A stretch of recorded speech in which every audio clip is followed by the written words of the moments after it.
नमस्कार बंधुओं।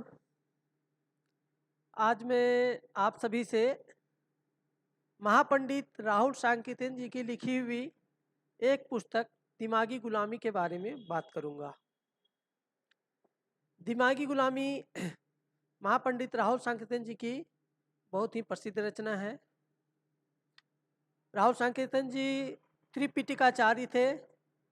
उन्होंने सभी त्रिपिटकों का जो है उनके पास अच्छा ज्ञान था और बौद्ध धर्म में, बुद्ध जगत में उन्होंने जो काम किया, उन्होंने बुद्ध जगत के लिए जो काम किया, उसके उत्थान के लिए जो लेखनी, जब उन्होंने लेखनी पकड़ी, जब उन्होंने जो अनुवाद का काम शुरू किया, विशेषकर जब वो तो तिब्बत गए, उन्होंने कई बार तिब्बत की यात्रा की और तिब्बत देश में जो है उन्हें जो भी बुद्ध साहित्य मिला उसका उन्होंने जो है अपने हिंदी भाषा में और अंग्रेजी भाषा में अनुवाद किया।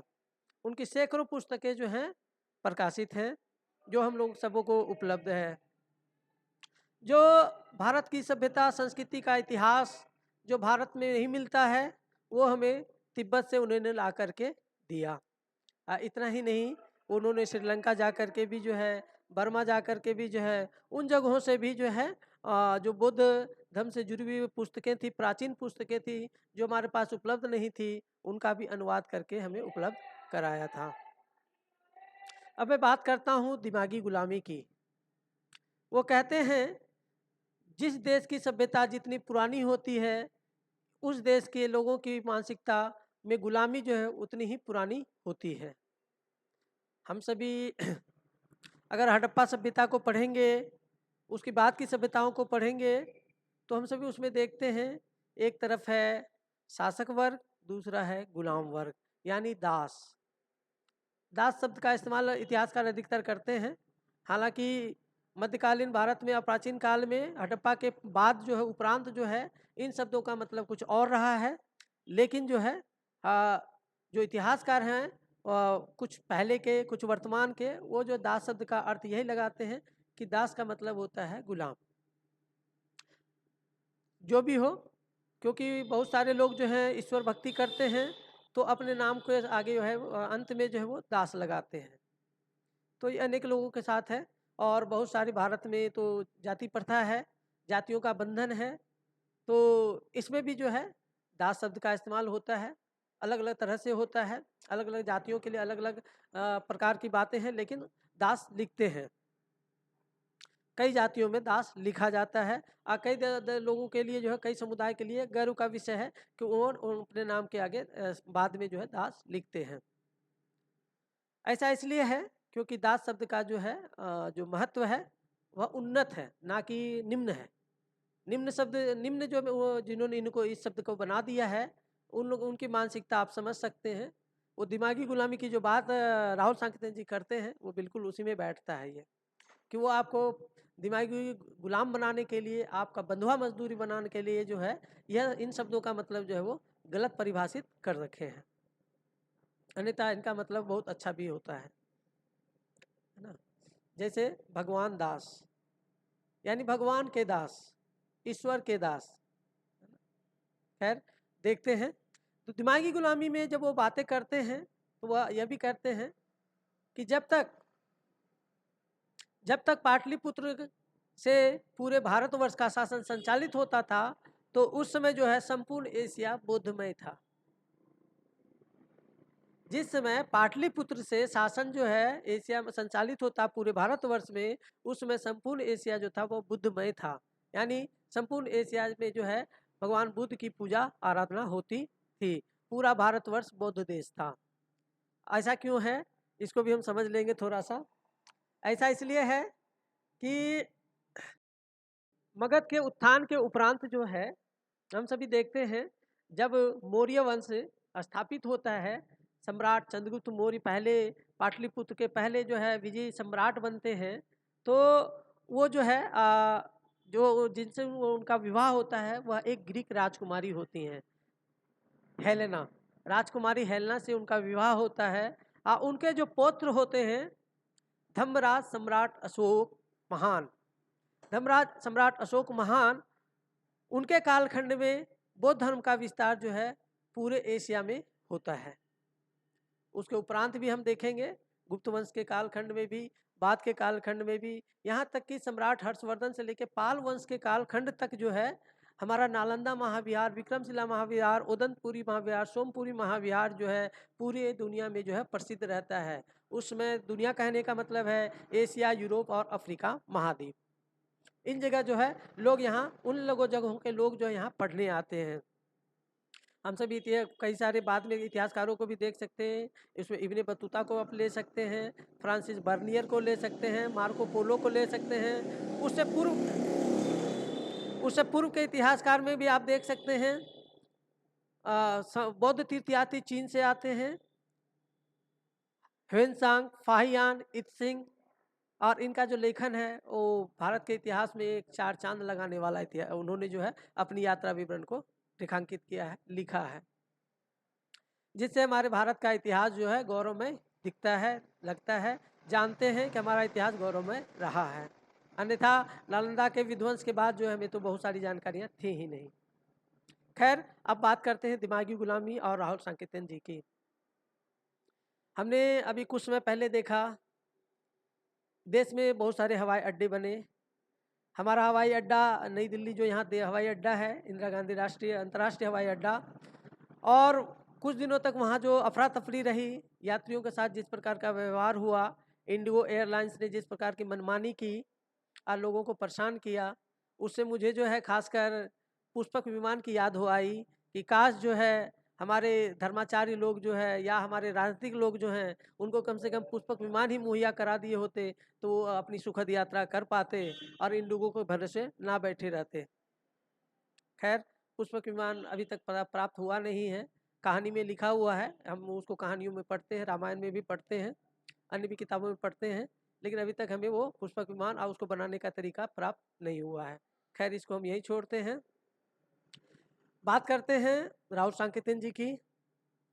और दिमागी गुलामी, हम इसको भी एक दिमागी गुलामी ही कह सकते हैं। महाजनों येन गतः सपंता, पुराने लोगों ने जो कहा वही बात सत्य है। आप जो सोचते हैं, आप जो करते हैं या आप जो कर रहे हैं वो गलत है या बेकार है, ऐसा नहीं है। कि महाजनों येन गतः सपंथा पे अगर आप रहेंगे तो आप नई खोज कभी नहीं कर सकते हैं। चाहे आप भारत में नवजागरण को याद करें, चाहे आप यूरोप में पुनर्जागरण को याद करें या रिफॉर्मेशन यानी धार्मिक सुधार को याद करें। ठीक है, जो आप जिस चीज़ को भी याद करेंगे वह यह है कि पुनर्जागना यानी फिर से जागना, सोए हुए व्यक्ति फिर से जागना, जो बौद्धिकता आपकी सो गई थी उसको फिर से जगाना। दिमागी गुलामी पुस्तक यही कहती है कि उन चीज़ों को, उन बेरियों को तोड़ो। हमारा इतिहास कितना गौरवान्वित रहा है। भगवान बुद्ध, बुद्ध संघ, भिक्षु संघ, भिक्षुनी संघ और लोकतंत्र की जननी, गणतंत्र की जननी वैशाली गणराज्य, वज्जी गणराज, वज्जी जो बिहार में है। हम उन चीज़ों को याद करें जिसके हम लोग पुरोधा रहे हैं। हम उस नालंदा महाविहार को याद करें जहाँ की शिक्षा जो है पूरे एशिया, यूरोप और अफ्रीका तक को जो है अपने प्रकाश से दीपायमान कर रही थी, और जिस कारण जो है भगवान बुद्ध एशिया के प्रकाश कहलाते हैं और साथ ही साथ जो है वो दुनिया की आँख भी कहलाते हैं।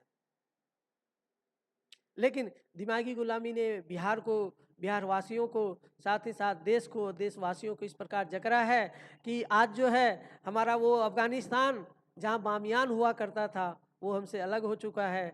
पाकिस्तान जो हमारा हुआ करता था वो गांधार, वो कांधार, वो सब अलग हो चुका है। हमारा वो बांग्लादेश, वो ढाका, वो हमसे छीन चुका है और हम आ चुके हैं एक छोटे से भारत के रूप में, छोटा भारत के रूप में बन चुके हैं। आज भी लोग बात करते हैं राष्ट्र की, महाराष्ट्र की, महाराष्ट्रवाद की, राष्ट्रवाद की बात करते हैं, और जब उनसे कुछ पूछा जाए तो वो फिर उसका जवाब नहीं दे पाते हैं, देते ही नहीं हैं। उनको लगता है कि हमें देना नहीं चाहिए। यह भी एक प्रकार की जो है दिमागी गुलामी है।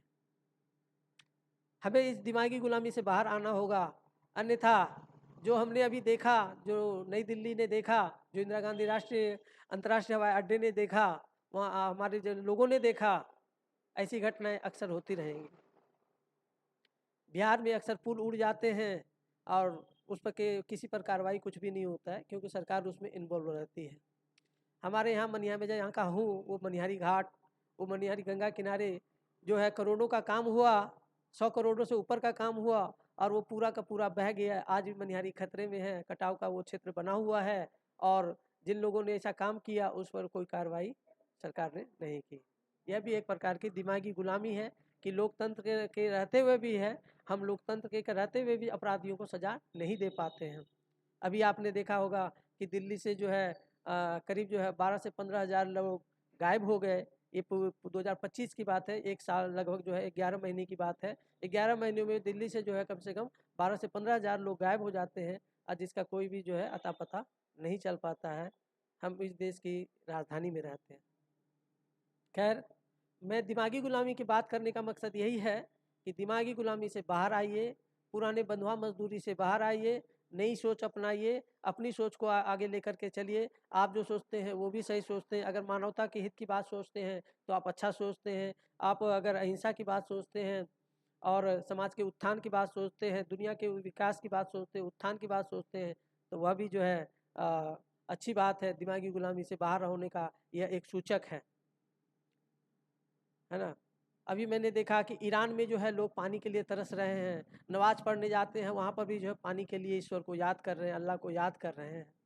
लेकिन अगर हम जो है प्रकृति के साथ चलें, प्रकृति को बचाएं, पर्यावरण को बचाएं, वृक्षारोपण करें, जंगल को लगाएं, नदियों को स्वच्छ रखें, नदियों को साफ रखें और जो पानी के स्रोत है, प्राकृतिक स्रोत है, उनको स्वच्छ रखें, साफ सुथरा रखें, संरक्षित रखें, तो हम जो है पानी के इस कहर से जो है बच सकेंगे और पानी का जो ये जो है कि संकट है उस चीज़ से हम बच सकते हैं और सबको जो है स्वच्छ वातावरण की प्राप्ति हो सकती है।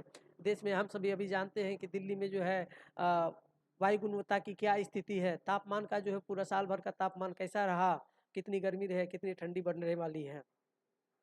तो इन चीज़ों से बचना है तो प्रकृति को साथ चलना होगा, प्रकृति के साथ चलना होगा। अन्यथा यमुना तो गंदी हो चुकी है, दिल्ली का जो की जो हवा है वह भी गंदी हो चुकी है। अब फिर से हमें जो है हम जितना भी विकास का ढोल बजा चुके हैं, अब हमें फिर से जो है जंगली बनना होगा, आदिवासी बनना होगा, जंगल में जाकर रहना होगा, तभी जो है शुद्ध हवा मिल सकती है, शुद्ध पानी हमें प्राप्त हो सकता है। शहरों में तो अब कल्पना भी नहीं की जा सकती है, चाहे छोटे शहर हो या बड़े शहर हो।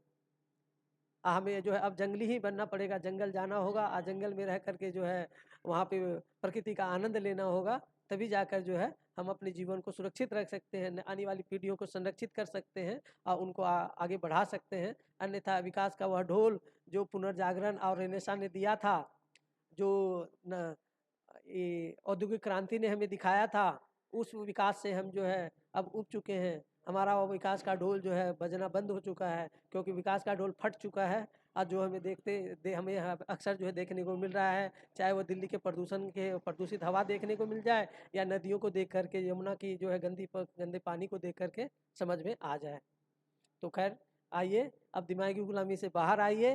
दिमागी गुलामी से बाहर तभी अगर आएंगे तभी जो है हम सभी विकास की बात कर सकेंगे, विकास के साथ चल सकेंगे। अन्यथा यह विकास तो चलने वाला अब नहीं रहा। अब हम लोग को जंगली बनना ही पड़ेगा, क्योंकि शुद्ध हवा, शुद्ध पानी, अशुद्ध पर्यावरण, शुद्ध वातावरण में कहीं मिलेगा तो वह है जंगल में ही मिलेगा।